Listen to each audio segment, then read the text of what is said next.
Hello, and welcome to You Should Hear This, a podcast for the Everyday Association Professional. I'm Nick Estrada, your host.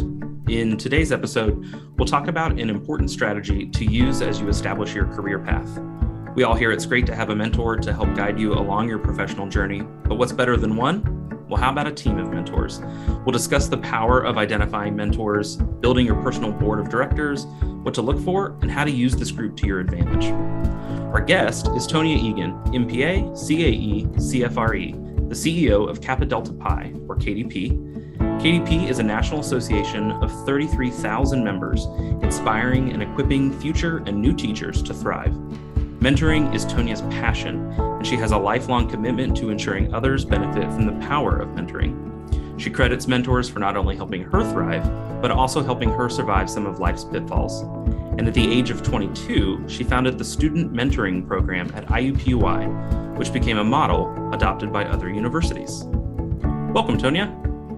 Hello, good to see you. Yeah, we're excited to have you here today. So can you just tell us a little bit about your association journey, how you've gotten to this point, helping to lead an organization of over 30,000 members? Sure. Well, I was very fortunate early in my career that someone told me about nonprofits and nonprofit management and leadership. So early in my 20s, I pursued a master's in public affairs and nonprofit management and leadership. And one of my first big roles in my late 20s was with a national association. And I didn't really know at that time what an association meant, but I was excited to dive in. I moved to Kansas City from my hometown of Indianapolis and joined an association whose focus was to establish nonprofit management certification programs in universities throughout the country. And we had undergraduate student members throughout the country. And then we expanded internationally. So I was just very fortunate to travel a lot, get to meet people all over the country, work overseas through this amazing association experience that just opened a whole new world of opportunity for me. And then over the years, I led some youth mentoring organizations like Big Brothers, Big Sisters. And even within that, even though that officially wasn't an association, I formed the Indiana Mentor Alliance, which was kind of, an association of all professionals who taught or worked on youth mentoring. And that later became the Indiana Mentor Network. So I've learned that I just love that connectivity that associations offer and the power of many, and where the whole is greater than the sum of its parts. And then I was fortunate, after leading a couple of other nonprofit organizations, coming to Kappa Delta Pi a year ago and joining the organization as we strive to help future and new teachers. Yeah, it sounds like a fun journey. And I think similar to probably a lot of association professionals, right? And I think many of us have stayed in the association world because of those connections. So very excited to talk to you today about mentors, and it sounds like we've got the perfect person to speak to about that. So as we talk about mentors, how do you define a mentor? How does that, what do they look like? What characteristics do they have? Well, first of all, I think the greatest gift a person can give someone else is hope. And a mentor is someone who allows us to see the hope inside of ourselves, a vision for the future. And the way they do that is they're an individual that supports our growth and development by giving us advice, feedback, and guidance, either based on their career or based on their personal life as well. So it can be almost like a life coach, if you will, is a more popular term today, but that in a way your mentor can become that. Yeah. So what ways, obviously professional or personally in terms of life coach, right? They can be really helpful, but how does a mentor impact an individual professionally? What can they look to gain out of a mentor relationship as that kind of works for them? So sadly, in America, less than half of American adults say that they've ever had a mentor, which is surprising and troubling because we are all responsible for our own destiny, our own success in our career. And we really have to own that, but we can't do it all by ourselves. So your mentor is the one who walks with you on this journey and provides everything from the coaching and affirmation to kind of the kick in the pants and the devil's advocate that sometimes you need. And also just that role model that maybe someone that you really aspire to assimilate a little bit in your work and everything. But, mentors really help a person challenge, ourselves in terms of we have to be vulnerable and courageous, I think, when you use a mentor, because mentors, if they're doing a good job, will give you feedback that you don't really want to hear. And you may not have known that you needed to know because we don't know what we don't know. But there's really no shortcut to experience, whether it's professional or life. And mentors are the best shortcut if you're ever going to have one. I always think of that visual of the glacier, that are you're looking at the water where the ice is above the water and then the ice is below the water. And what we see often in our careers is above the water, but what we don't see is below it. And the mentor knows what's below it. They can give us that vision that we don't yet have. They have those forward-looking glasses. So they can really encourage us to be our best selves if we're willing to listen and take advice. And sometimes you don't take your mentor's advice. And in my case, sometimes years later, you regret not taking their advice on occasion. But it's important to be open-minded and embrace the idea that someone else really can see your, potential even more than we can. Yeah. You mentioned vulnerability and courageousness there. And so I'm curious if you have any examples or tips to kind of be more vulnerable when you're working with a mentor. Yes. I think before you talk to a mentor or meet with them, just asking yourself, okay, what can I learn from the situation? And say to yourself that I'm going to go into this as a learner and a listener, not as someone who feels like I have to have answers. Even if I think I know the answers, I'm not going to say them. I'm just going to ask and listen and reflect. And then after the mentor session, do the same thing. Just say, what did I learn? Because what we hear, we still as humans hear what we want to hear a lot of times. And so you almost have to play as a tape over in your mind what the mentor said to kind of really hear some of the messages they gave and reflect on those. And sometimes you may have to go back and ask for clarification so you don't misinterpret, but that's being vulnerable and opening yourself up to just true growth and feedback from another person. Yeah, I like the concept of kind of that post-reflection there, because I think it really pushes you, maybe, I don't know, just to kind of think about, okay, am I overthinking things? Am I following along? And to your point, right, like, am I actually going to listen to what my mentor is potentially telling me? Right, exactly. I think that's the hardest part for all of us sometimes is when we hear what we don't want to hear. But if we believe in that person and have the trust and transparency, then we really should value that and at least try something they said, even if we think it doesn't sound like us or something I would normally do. It's always worth being willing to be a little experimental with your life and career, as long as your mentor is giving you that sound guidance.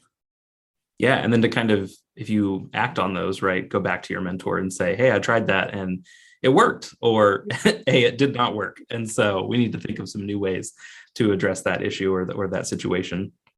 Can you just provide some examples maybe, or some stories of your own of how mentors have helped you? Earlier you mentioned maybe you might regret not listening to them sometimes. So I'm just curious for some stories here. Yes, sure. Well, I think my first mentor came into my life maybe when I was 21. And in that case, it was actually a faculty member at a university who I was really struggling and frustrated as a college student. I was working full time and thought, they're not paying me to be here. So should I stay in college or not? And somehow this faculty member seemed to be able to read my mind and know that I was on the verge of probably making a bad life decision. And so he approached me and said, would I want to be his research assistant?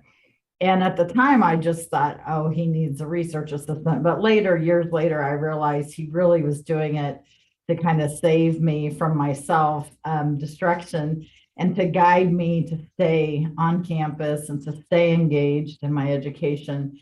And so that was kind of my first time that someone saw something, a direction I was going that I didn't even really see myself, and they knew where it would head, and they kind of rerouted me. But then upon graduation, one of my first bosses was an older African-American male and higher up in education as a vice chancellor.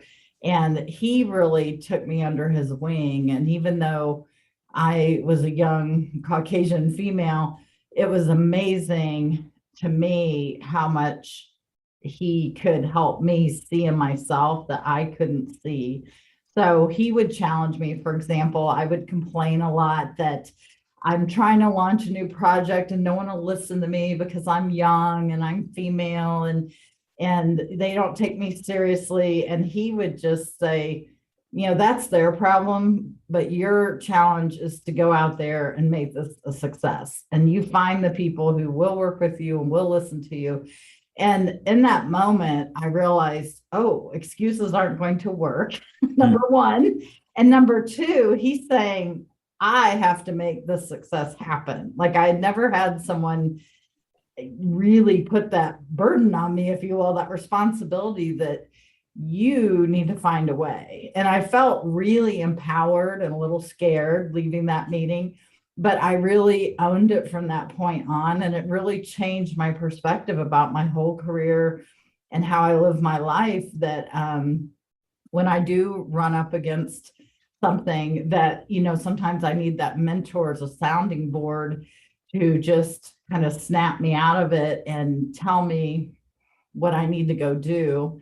There was another time later in my career, I was working in a difficult situation where I had a lot of ethical challenges with some of my, a couple of my superiors, and I was really struggling. And I called this one very successful, association leader, even though I wasn't at that time working in an association, but I just always really admired her. And I would call her and I would kind of whine and complain and vent. And she would always, redirect me and say, stay the course, be true to yourself, but you have a responsibility for the people you lead and all this stuff. So it would work. And I would call her. And then one time I called her with like a whole new concern. And she just said, honey, you've got to go. She said, you got to get out of there. I said, what? I was expecting her to tell me, give in, stay the course, stay in the game, do it. And I was so shocked. And I hung up that phone and just, it was like sometimes in our careers, if we're not in the right environment, we get into fight mode. Some people are in flight. I got into fight mode where you're just struggling and struggling and struggling. And for her to just say, stop, it needs to stop. You need to move on. I was so shocked by that. But it was the best advice she ever, gave me. And I did make a change, and which was probably a win-win for all involved. But had she not just put me on the spot, and again, I kind of had in my head what she was going to do, and she took a very different route, which is what a mentor does. They do what they really believe is in your best interest, and where they kind of see the end of the road or the journey you're on, where it's headed. Yeah, I think what's so interesting with both of the stories you've just told is the power of really almost just like a singular sentence, or a small snippet of a comment from both of those mentors, in your first scenario, really empowering you. And I think actually both of those scenarios empowered you, right? And I think that's a key component of mentorship, is them providing that empowerment, but also from that lens of I'm really just here to help you, right? So like at the end of the day, you can take what I say or you can leave what I say, but I'm here to make sure that you're the most successful person you are. And the second story I just think is really cool, because you're right. When those mentors or those really close friends that you use as a mentor, right, suddenly shift what they say, I think it stands out even more, because suddenly you're like, wow, oh man, if you've been telling me to stay the course this entire time and now you're telling me to go, like, okay, I thought maybe I was overreacting to everything that's been happening, but like you also seem to think that now this is not a good place for me. Yeah. So Exactly. Thank you. Yeah. So as you think about, and for our listeners as well, right, as they're maybe thinking about identifying somebody as a mentor, because I think there's a difference between kind of having that, like, you're my mentor, right? We've never formalized the relationship. But I think that there is value to saying, like, I want you as my mentor, right? So how do you recommend somebody approaching another individual that they would like to have as their mentor? Mm-hmm. Well, I've observed people sometimes in a meeting, or people that I work with or interact with, that I kind of get in my head. I'm really impressed by them. There's something I could learn. And sometimes it's very specific, like their presentation style, how do they facilitate a very difficult conversation? And then other times it's more in general. You think, wow, I just want to kind of learn how that person processes their priorities in life and everything. But the best way to start is just to ask for that initial kind of informational interview. I have called people before and said, I want you to be my mentor. And that's like the worst thing you're supposed to do. So I don't recommend it. You're supposed to start with a little bit of a soft sell, if you will. But so reach out, have an informational interview, but offer a compliment to them. I always watch you in those meetings, and you manage conflict so well. I would love to just meet with you and learn more about what your thought process is when you see conflict. Give them a very specific compliment and example, so they know that their time is valuable. It's not, oh, I want to grow and I want you to carve out your busy schedule to help me grow. It's, you bring something very specific to me that I want to learn. So give them a compliment, give them an example. And then, of course, everyone loves a compliment, so they usually aren't going to say no at all to the informational interview. And everyone loves to share their opinion, so they know, okay, this is not something they have to prepare for. It's something that they do. So you have your informational interview.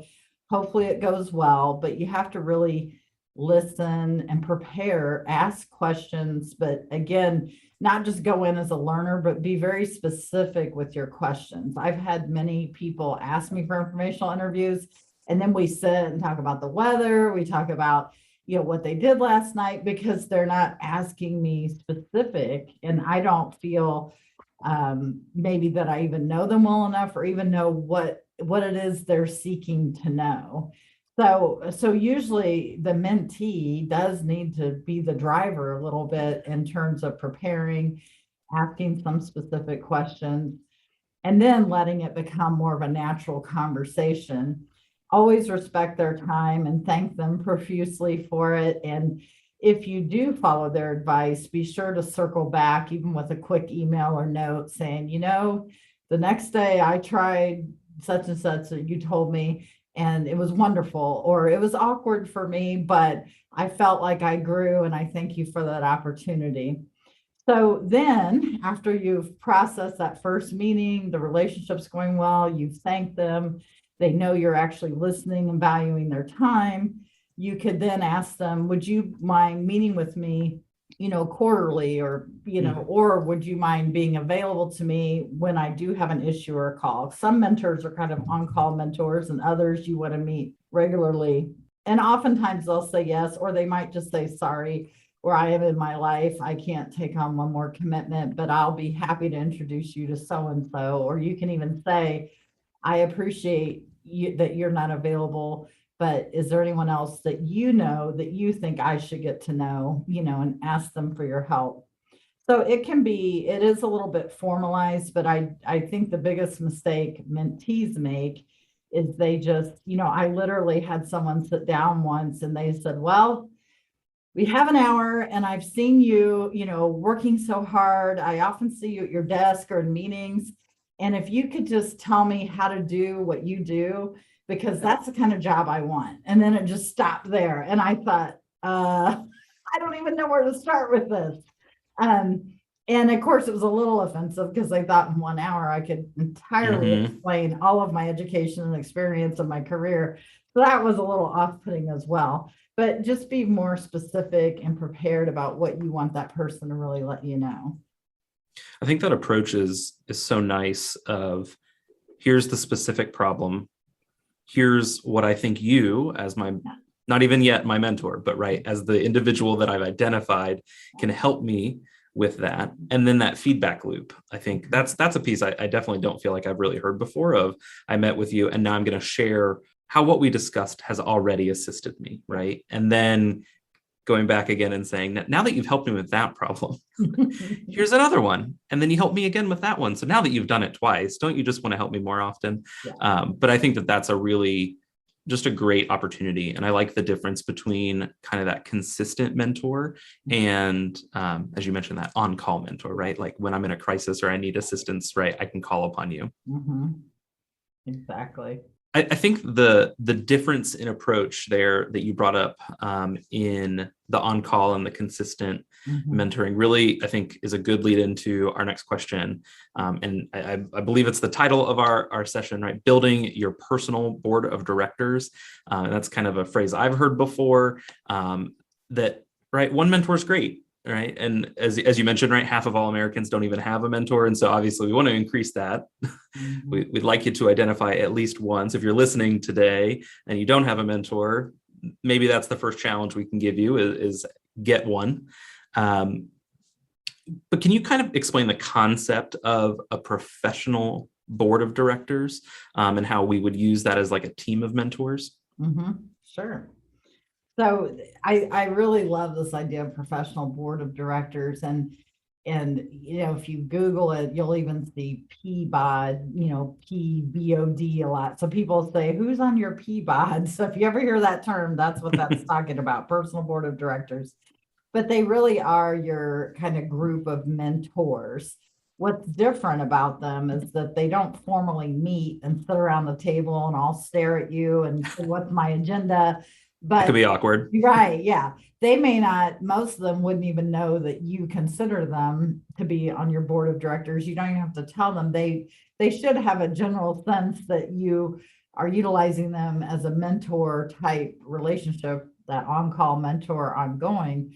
But it's a small group that you can really go to, either calling all 5 of them, if you will, if you really have a big decision to make and getting all their different perspectives, or there may be 1 or 2 that oh, that's the right person to call.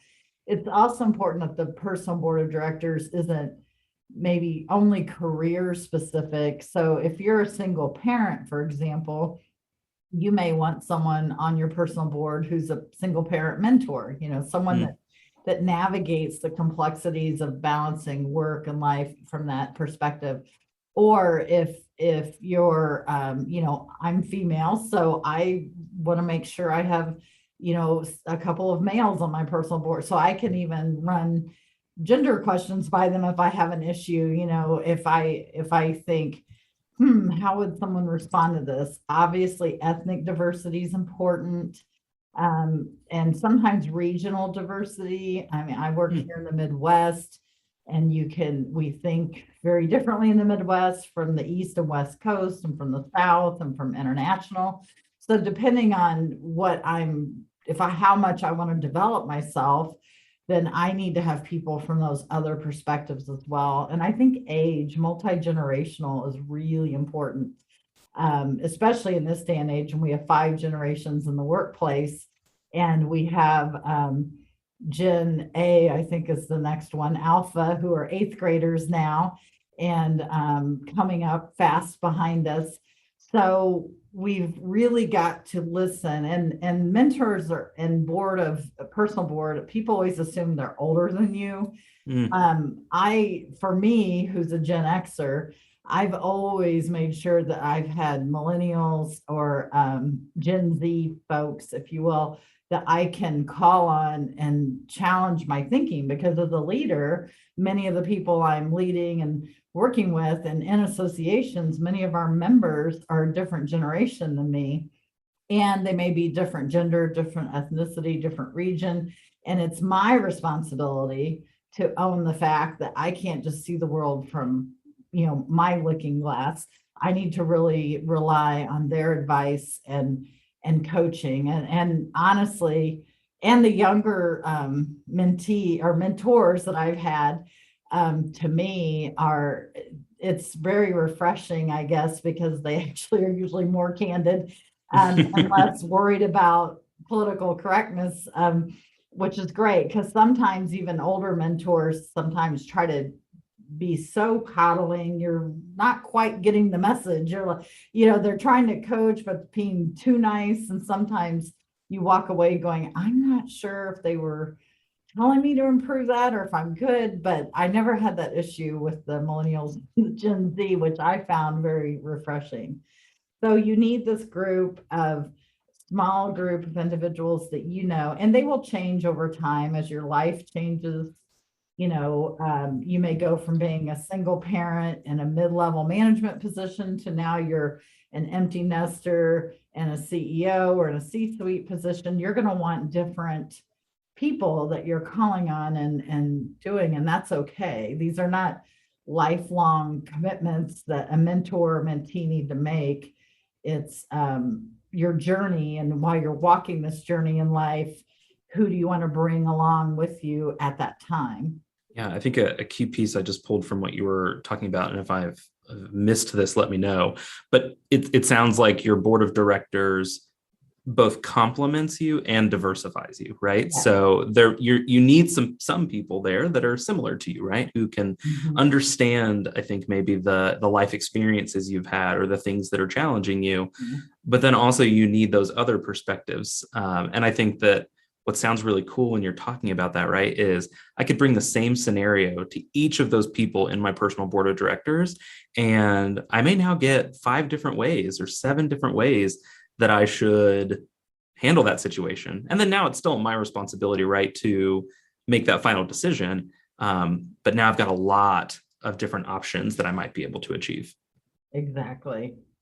Yeah. And you can also think of your personality style, when on the disc, I'm a high D and I know that. So I really do need to surround myself with people who are not high D so they can remind me it's okay. You need to take time to smell the roses and cultivate people around you and thank people and slow down a little bit with your relationships, because I just go right in for the bullseye. And so if I don't surround myself with people that are different than me, then I'm going to be a very lopsided kind of individual and leader and not connect with people who are different than me, but who also bring a lot of assets and ideas to the table. As maybe a younger association professional, or really anybody, I guess, looks to build maybe that initial board of directors, kind of a 2-part question here. How many people should I be looking for? But then also, are there some key areas that I need to make sure I have covered first, right? So to your point, right, is it I need to have somebody who is a similar career to me? I need to have somebody who's outside of my career. What does that makeup look like if I'm trying to establish this for the first time? That's a great point. I would say 3 to 5 people at most. You don't want to overwhelm yourself. Probably to start, even 2 or 3, just start. But there are certain types that you want on your personal board of directors. So you want your devil's advocate. You want the critic, the person that kind of annoys you and says what you don't always want to hear. But then later you kind of they're right. And then, so you do need that person, you need, and I wouldn't recommend it being a family member, because We don't tend to, even though they like to be devil's advocate, that's a different relationship. This is someone that really can see your future more objectively than like a close friend or family member. You need a strong supporter. You do need a champion. I mean, I just had a call last week from someone that I hadn't talked to in a while. And she said, I just need you to tell me that I'm good at what I do because I'm feeling really insecure now with some of the people I'm supervising. And so I kind of reminded her of her strengths and talked through the challenge she's having. But you need that supporter and champion that really does believe in you. And that's a different person sometimes than the devil's advocate. So you're looking for different people. You also ideally would have that networker, that person that just seems to know everybody. They come in handy in a lot of ways, obviously. And they obviously don't know everybody, but they somehow, they've built a reputation, a personal brand, a large network that can really help expand your mind. And they're also going to introduce you to new people and opportunities that others may not on your personal board of directors. And then you also definitely want your industry expert, the field that you're in. Who do you know that you really want to exemplify? And it doesn't have to be, again, a C-suite person. It could be a peer, but find someone in your field that seems to really be an industry kind of expert. They're good at what they do. Everyone respects them, and that you want to kind of walk beside them and learn from them. And then if for some reason you want to switch industries, maybe you want to stay in the association world, but you're going from, construction over to education, then find those industry experts where you want to grow, so you can start learning the lingo, you can start learning the nuances of that culture that you want to transition to. So you definitely want your supporter, your critic, your networker, and your expert. And those would be kind of the 4 core corners, if you will, of the foundation of your board of directors. And then you want to make sure they are diverse and have different experiences, and you don't want group think, out of that group. Yeah, absolutely. I think that's a really great way to maybe narrow down where to start, right? Because I think, again, if you don't have one at all yet, there's kind of that like, wow, I don't even know where to begin. So I like that. The supporter, your devil's advocate or your critic, the networker, and that industry expert. I think that's a really great way to kind of capture each of them with what you might need to do. So we've talked, I think, at this point now quite a bit about getting a mentor. And you mentioned, and I had not planned to ask this question, but I'm very interested now. You mentioned it's okay to be younger and mentor somebody that's older than you. So how do you know when it's okay for you to be a mentor? Regardless of whether it's for somebody older or younger, but I still think there's some intrinsic qualities that maybe we have to identify within ourselves that we're like, okay, I am prepared to be a mentor now. Oh, that's a great question. I love that question because I believe everyone can be a mentor to someone at any stage of their life. So for example, for 10 years, I was a mentor to a young African-American girl from the age, she was 8 till she was 18. And I was technically her mentor, but I can tell you that I learned a lot about life from her perspective, from listening and growing. And I truly believe, she transformed my life significantly. And so she may not have ever viewed herself as my mentor, but she really was. I mean, especially over time. And as she became a teenager, she was coaching up, she was helping me see the world differently and think differently and respond differently. But I think in your career, we should always pay it forward. So even if you're entry level, first year in career, who in college or who in high school can you reach back to and give a hand up? Who can you, let know that if there's a job shadowing day, you're open to them shadowing you. Just the simple things that can really open a door of opportunity for someone. One of the times that really kind of took me back in my life, which was about 10 years ago, was when I got a call from an old high school friend who said their high school was having, a professional day where you shadow someone who's a professional. And their family thought about it and thought about it and thought about it, and they could not think of anyone they know that they'd consider to be a professional. But they remembered that at one time in a Christmas card, I included my business card just to let them know where I was. And they said, wait, we know someone who uses business cards. She must be a professional. So they called me and said, could our daughter shadow you for the day? And it just was like, wow, to think that, yeah, you can be entry level and have a business card, and you are really viewed by someone as, I could learn from you, which is great. So don't ever underestimate, where we've been. If you've entry level, you've already come a long way in life, and who can you help? Also look around for peers that you see potential in, but you can kind of tell they don't see it in themselves. Now, you can't just take them on and start parenting them or something, but you can, have lunch with them and say, would you mind if I gave you some advice or if I asked a question? Because I think you're an amazing person. And sometimes I'm not sure you see how amazing you are. And maybe your advice to them is to speak up in meetings. I've given that advice to a lot of people over the years, especially entry level, to be at the table and don't be afraid to show up, but that's mentoring, that's just, and maybe they come back to you later and say, thank you for that. I spoke up at that meeting and I felt like I'm finally making a difference here. And then they kind of open the door for you to grow them while you grow. So everyone can be a mentor. I think everyone should be a mentor, because just like anything in life, the more we teach, the more we learn. And we're always lifelong learners, but we should also be lifelong teachers.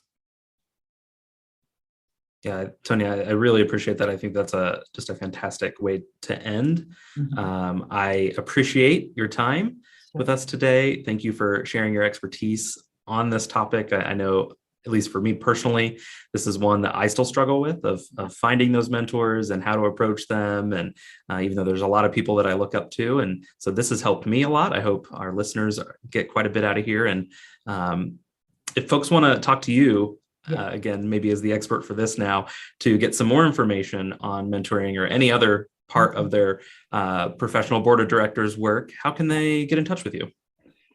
Well, as much as I hate to say it, I am old school, so they could probably email me is the best.